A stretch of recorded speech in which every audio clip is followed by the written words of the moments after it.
Olá, pessoas. Olá, seguidores do perfil do Instagram, Diba Espiritismo, e também do canal do YouTube. Então, aqui estou abrindo mais esse vídeo para dar continuidade ao estudo dirigido do livro Sinal Verde, né? Que já estamos agora no terceiro vídeo, né? Sinal Verde, para quem está chegando agora, é uma obra conhecida, né?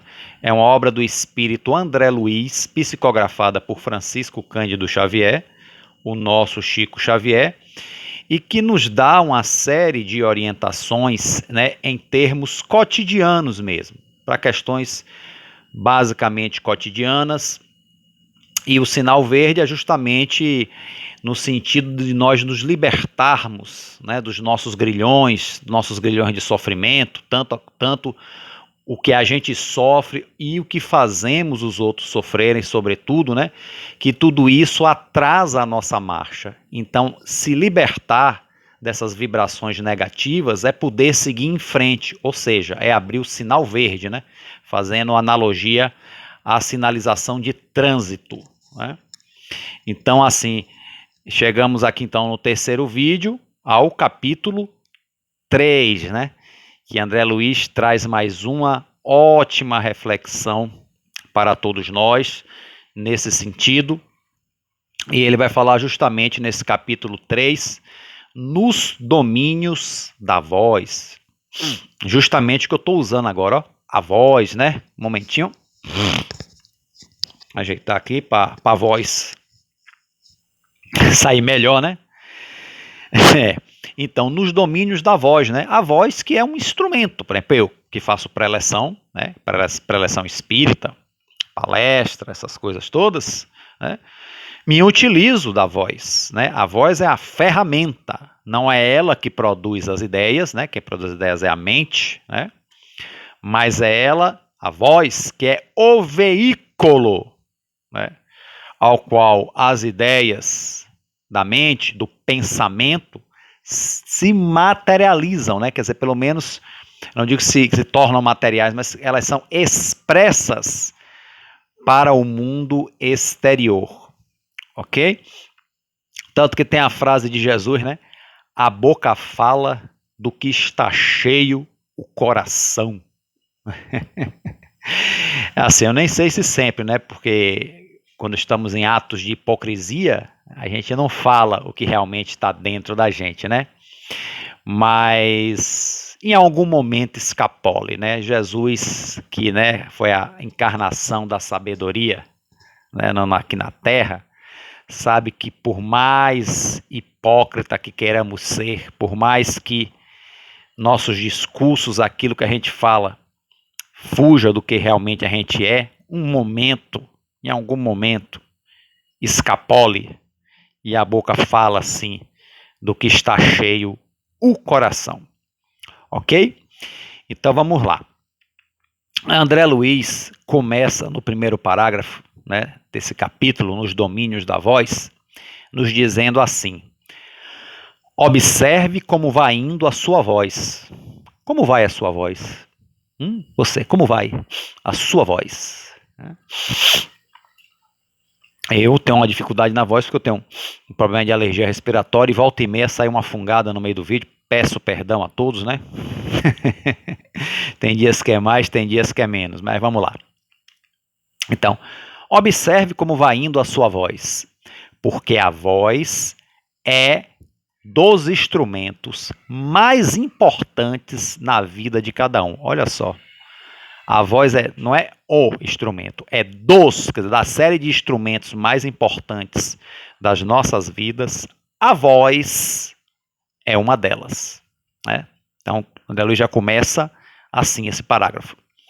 A voz de cada pessoa está carregada pelo magnetismo dos seus próprios sentimentos. A voz de cada pessoa está carregada pelo magnetismo dos seus próprios sentimentos. Aí corroborando, né, com a frase de Jesus: a boca fala do que está cheio o coração. Mas veja, ainda que a gente não fale exatamente o que está dentro de nós, no nosso coração, na nossa mente, mesmo assim a nossa voz vem carregada desses sentimentos, né? Quantas vezes você vê que uma pessoa está dizendo algo, mas que é algo claramente artificial, né? A não ser aqueles que realmente saibam fingir muito bem, né? Os atores, por exemplo, né? Que expressam emoções que eles não sentem, mas é uma coisa específica, né? Então, assim, nossa voz, né? Está aqui que está saindo da minha boca, está carregada pelo magnetismo dos meus sentimentos, como a sua voz está carregada pelo magnetismo dos seus sentimentos. Fale, aí outro parágrafo. Fale em tonalidade não tão alta que assuste, né? Não precisa. Para quê, né? Essa gritaria? Para que essa agonia, né? A não ser que eu estiver no estágio, né? No estágio não, no estádio, né? Se o time fizer um gol, vá lá. É um momento, um momento de extrema alegria, mas estou falando nos momentos comuns da vida, né? Fala em tonalidade não tão alta que assuste, nem tão baixa que crie dificuldade a quem ouça. É interessante, tem gente que fala alto demais. Eu sou um deles. Eu realmente venho já fazendo um trabalho comigo mesmo de educar a minha voz. Mas volta e meia eu dou um vacilo, né? Minha esposa faz, fale baixo, fale mais baixo, tem que chamar a atenção, né? É algo que às vezes até irrita, porque é chato você ficar sendo chamado a atenção, mandar você falar baixo, mas é uma necessidade, né? Então, às vezes você está falando alguma coisa com alguém aqui que não precisa as outras pessoas do ambiente ouvirem, né? Então, assim, para não causar constrangimento. Então, é importante educar a voz, né? Não precisa falar alto. Quando a gente fala com as, por exemplo, falar com as crianças, com os filhos, por exemplo, a gente fica, eles fazem algo que nos desagrada. Então, a gente normalmente grita, né? Né? Muitos educadores falam que não precisa gritar, que nós temos que ser firmes, de preferência abaixar, olhar nos olhos, falar com eles firmemente, sinceramente, mas não necessariamente gritar, né? Há controvérsia, alguns que discordam, mas essa é a questão. Não há necessidade da gente estar o tempo todo falando alto, gritando, né? Não há necessidade. Talvez algumas situações exijam, tudo bem, né? Até para pedir socorro, né? Quando a gente está em perigo, algumas situações exijam, mas no geral não há necessidade da gente estar gritando, da gente estar falando excessivamente alto, né? Quer dizer, falar alto não é exatamente gritar, mas assim, gritar, que é o exagero, ou falar excessivamente alto, né? Não há necessidade de ser sempre assim, né?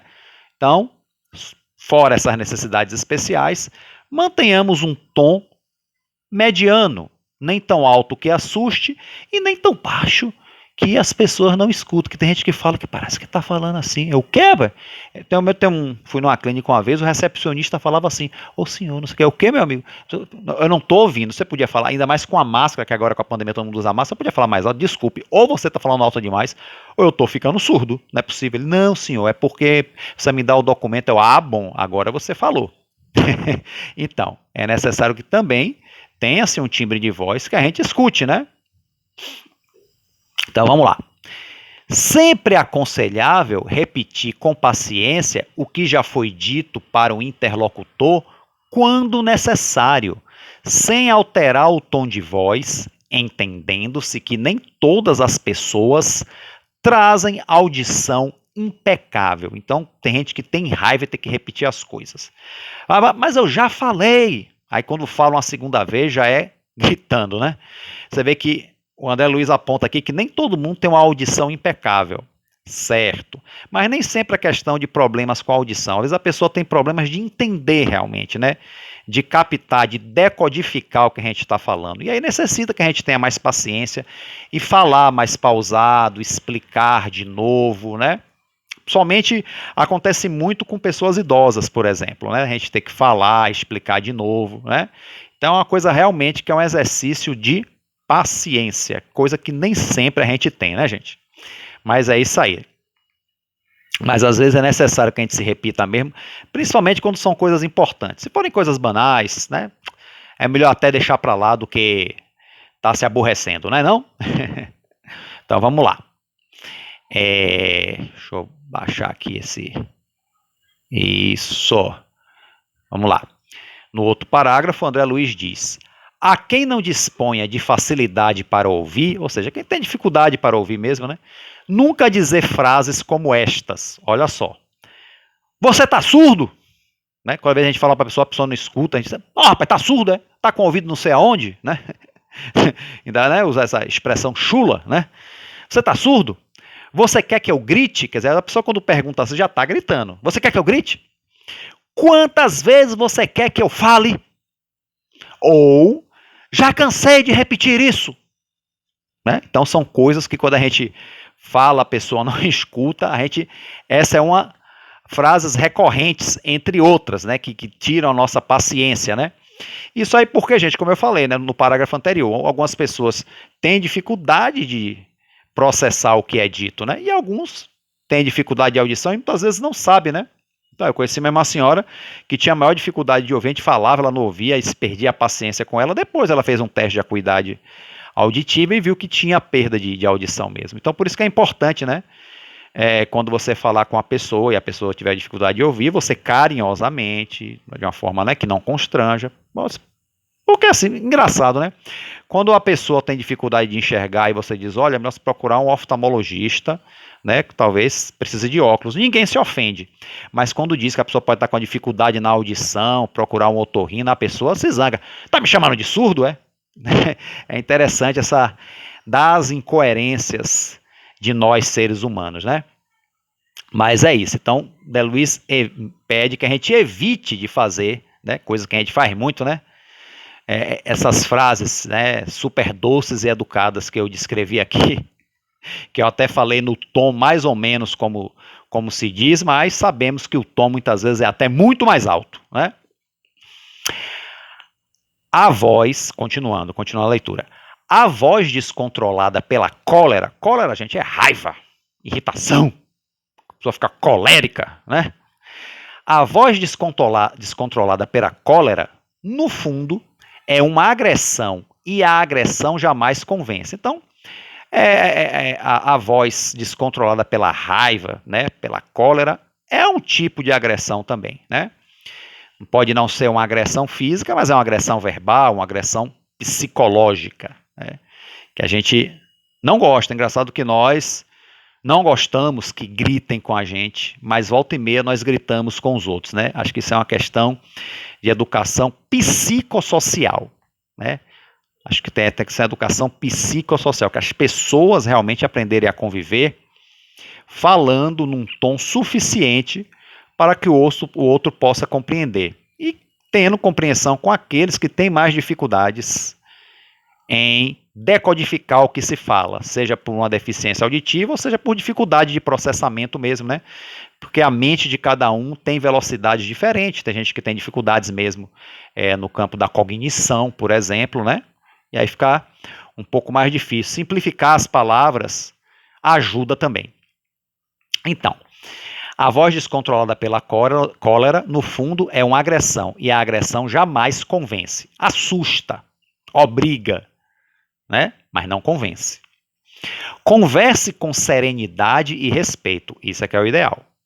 Converse com serenidade e respeito, colocando-se no lugar da pessoa que ouve e educará suas manifestações verbais com mais segurança e proveito. Mais ou menos o que eu falei anteriormente. Nós não gostamos, né, que gritem com a gente, que sejam descortês com a gente, então vamos tentar não ser descortês com os outros, né? Foi mais ou menos o que foi descrito aqui nesse parágrafo, né? Converse com serenidade e respeito, colocando-se no lugar da pessoa que ouve, colocando no lugar da pessoa que ouve, né, da qual você está falando, e educará suas manifestações verbais com mais segurança e proveito. E, enfim, o último parágrafo desse texto, curto, porém extremamente profundo, como todos os textos desse livro são curtos, mas curtos e profundos, né? Em qualquer telefonema, recorde que no outro lado do fio está alguém que precisa de sua calma a fim de manter a própria tranquilidade. Então, o que vale pessoalmente, vale também pelo telefone, né? O engraçado é o tipo de pessoa que a gente mais se irrita ultimamente é o atendente de telemarketing, né?